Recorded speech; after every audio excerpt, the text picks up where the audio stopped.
आज इन्हीं सब पहलुओं पे बात करने के लिए आपके समक्ष हमारे बीच में मौजूद है दिल्ली प्रदेश कांग्रेस कमेटी के वरिष्ठ प्रवक्ता और पूर्व विधायक माननीय आदर्श शास्त्री जी। मैं उनसे आग्रह करूंगा कि आएं और आप सबको संबोधित करें। परवेज भाई, सभी प्रेस के हमारे साथियों का बहुत बहुत प्रदेश में स्वागत है। जिस तरह से आम आदमी पार्टी केजरीवाल की सरकार और साथ ही में भारतीय जनता पार्टी मिलके आम आदमी पार्टी अरविंद केजरीवाल की सरकार और भारतीय जनता पार्टी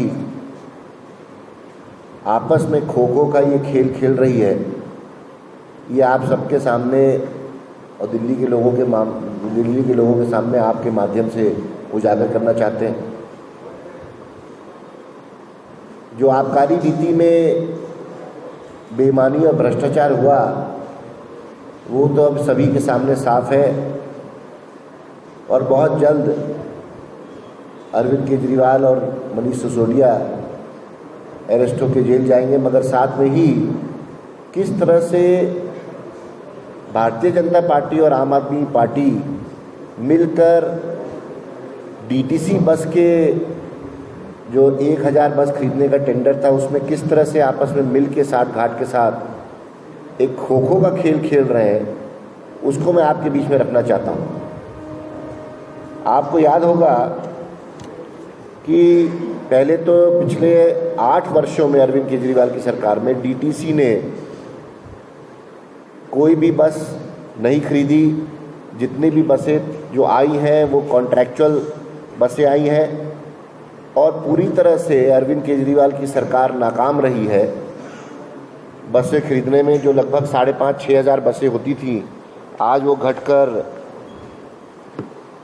मात्र 2-2.5 हज़ार रह गई हैं और दिल्ली की जनता बुरी तरह से त्रस्त है। हाल में 2021 में कांग्रेस पार्टी ने, विपक्ष ने उस समय के एलजी अनिल बैजल जी को ये लिखित में बोला था कि इस मामले की जांच होनी चाहिए। जो अरविंद केजरीवाल की सरकार 1000 बस का टेंडर दे रही है उसको लेकर हमारी बात रखने के बाद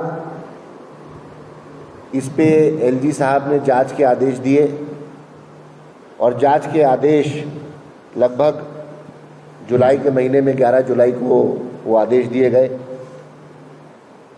उसके बाद जो बड़ी विचित्र बात यह है कि आदेश के लिए जो 3 मेंबर की कमेटी बनाई गई, जिसमें आशीष कुंद्रा आईएएस अधिकारी जो उस कमेटी को देख रहे थे, खुद ही प्रिंसिपल सेक्रेटरी ट्रांसपोर्ट उसी विभाग के थे। यानी कि कहने का मतलब ये है कि एक ऐसी इंक्वायरी, एक ऐसी डिपार्टमेंट की इन्वेस्टिगेशन जिसमें अक्यूज्ड और जज एक ही व्यक्ति है, खिलाड़ी और अंपायर एक ही है।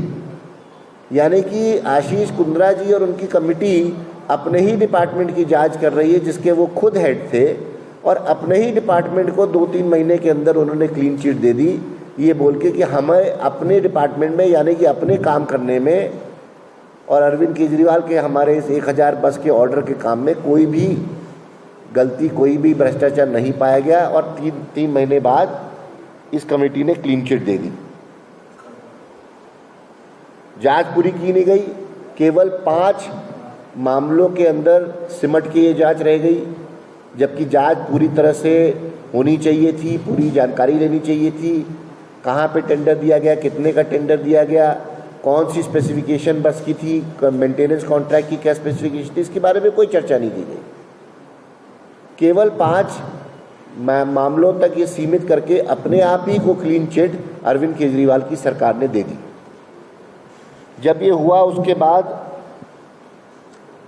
14 जुलाई को दिल्ली प्रदेश अध्यक्ष अनिल चौधरी जी ने फौरन, और कांग्रेस पार्टी ने फौरन इस बात को दोबारा एलजी तक ले गए और दोबारा एलजी को चिट्ठी के माध्यम से ये निवेदन किया कि ये सरसरी तौर पे फर्जी जो क्लीन चिट मिली है इसको हटाया जाए और दोबारा से इसकी जांच की जाए। और साथ में गृह मंत्रालय को भी दिल्ली प्रदेश कांग्रेस कमेटी ने चिट्ठी लिखी, अनिल चौधरी जी ने चिट्ठी लिखी। ये चिट्ठी लिखने के बाद 16 अगस्त को गृह मंत्रालय ने सीबीआई के जांच के आदेश जारी किए और सीबीआई के जांच क्लीन चिट मिलने के बाद सीबीआई ने को आदेश दिया गया कि ये इंक्वायरी जो है इसको शुरू की जाए। परवेज भाई, सभी प्रेस के हमारे साथियों का बहुत बहुत प्रदेश में स्वागत है। जिस तरह से आम आदमी पार्टी केजरीवाल की सरकार और साथ ही में भारतीय जनता पार्टी मिलके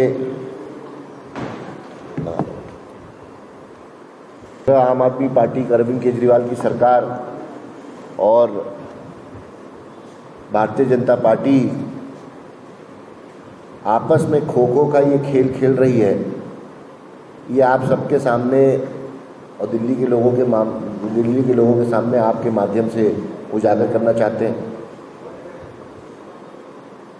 जो आबकारी नीति में बेईमानी और भ्रष्टाचार हुआ वो तो अब सभी के सामने साफ है और बहुत जल्द अरविंद केजरीवाल और मनीष सिसोदिया अरेस्ट होकर जेल जाएंगे। मगर साथ में ही किस तरह से भारतीय जनता पार्टी और आम आदमी पार्टी मिलकर डीटीसी बस के जो 1000 बस खरीदने का टेंडर था उसमें किस तरह से आपस में मिल के साथ घाट के साथ एक खो खो का खेल खेल रहे हैं, उसको मैं आपके बीच में रखना चाहता हूँ।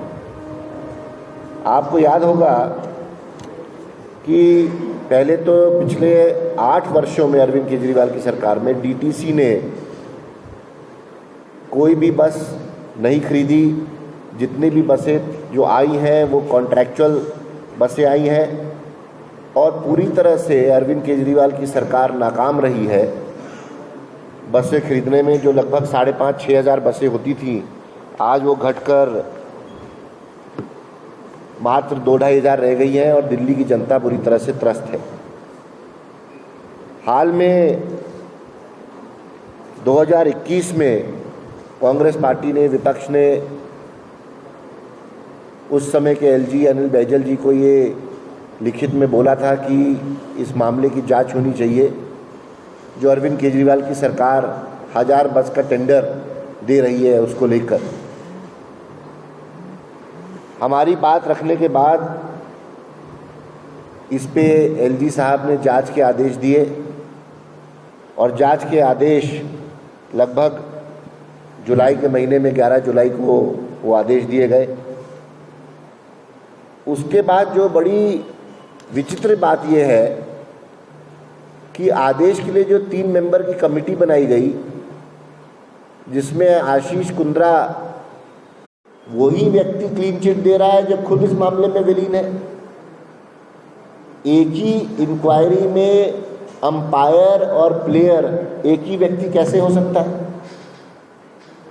ये आपके सामने चिट्ठी है जो सीबीआई की जांच की।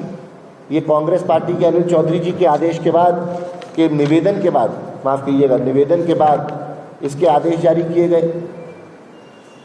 घूम फिर के बात ये साफ हो जाती है कि अरविंद केजरीवाल और भारतीय जनता पार्टी हर भ्रष्टाचार में मिले हुए हैं। पूरी तरह से जांच, जो डिटेल इंक्वायरी की बात कर रहे हैं, डिटेल इंक्वायरी नहीं होने दे रहे हैं। एक इंक्वायरी हुई, सरसरी तौर पे उसको ख़त्म करा दिया क्लीन चिट लेके। अब दोबारा इंक्वायरी है, उसमें भी यही मामला फंस रहा है। पूरी तरह से भारतीय जनता पार्टी और अरविंद केजरीवाल एक्सपोज हो रहे हैं। आपके माध्यम से मैं चाहता हूँ ये सारी बातें दिल्ली की जनता तक भी पहुँचें। आप सबका एक बार फिर बहुत बहुत धन्यवाद। दोबारा से जांच को कमज़ोर करने के लिए चीफ सेक्रेटरी ने चिट्ठी लिखी कि इस जांच की ज़रूरत नहीं है और इस जांच को मंद किया जाए। ऐसी क्या बात है कि भारतीय जनता पार्टी और आम आदमी पार्टी, अरविंद केजरीवाल और भारतीय जनता पार्टी आपस में इस तरह का खेल खेल रहे हैं दिल्ली की जनता के साथ? पहले एक इंक्वायरी की बात करते हैं, इंक्वायरी बिठाते हैं, उस इंक्वायरी में क्लीन चिट ले लेते हैं, उसके बाद सरकार लग जाती है बताने में कि इनको क्लीन चिट मिल गई है। उसके बाद जो हम कांग्रेस पार्टी जाके इस बात की दोबारा से निवेदन करती है तो फिर सीबीआई की जांच होती है, पुरानी जांच अधूरी छोड़ दी जाती है। ये ध्यान भटकाने का काम, ये सारे मामले में भारतीय जनता पार्टी और अरविंद केजरीवाल आपस में मिले हुए हैं। आबकारी नीति में जो दिल्ली प्रदेश में एक जोन, एक ज़िले का जो लाइसेंस जीतता है वो कंपनी सोम ग्रुप करके पाया जाता है कि भारतीय जनता पार्टी को उसी समय जब ये आबकारी नीति बनाई जा रही थी, उसी समय यही सोम ग्रुप भारतीय जनता पार्टी को 2 करोड़ रुपए का चंदा देती। इससे क्या साबित होता है? आप इसको देखने की कोशिश करें, समझने की कोशिश करें कि ये वही सोम ग्रुप है जो एक तरफ भारतीय जनता पार्टी को 2 करोड़ का चंदा दे रही है और उसी ग्रुप को अरविंद केजरीवाल आबकारी नीति के तहत कई जिलों में शराब नीति के तहत लाइसेंस देते हैं शराब बेचने का। ये पूरी तरह से आपस में मिले, ध्यान भटकाने वाला जो काम है ये बार बार करते चले आ रहे हैं। इसके बाद आप आम आदमी पार्टी के केजरीवाल के प्रवक्ताओं का झूठ देख लीजिए। कई बार मैंने देखा सौरभ भारद्वाज बोल रहे हैं और अन्य प्रवक्ता बोल रहे हैं कि टेंडर ही नहीं हुआ, बस ही नहीं आई, तो बेईमानी किस बात की? अरे ये तो वही बात हुई कि मोहल्ले में चोर घुस गए और क्योंकि शोर मच गया, पुलिस आ गई, इसलिए चोर भाग गए। तो क्या इसका मतलब ये है कि सारे चोर जो है बेकसूर हैं? सौरभ भारद्वाज कह रहे हैं कि बस नहीं आई। एक बस का जब टेंडर होता है तो बस का टेंडर आप 850-900 करोड़ का करते हैं। बस के टेंडर में लगभग 3500 करोड़ का मेंटेनेंस का काम डाल देते हैं और उस टेंडर में मेंटेनेंस का काम तब डाल रहे हैं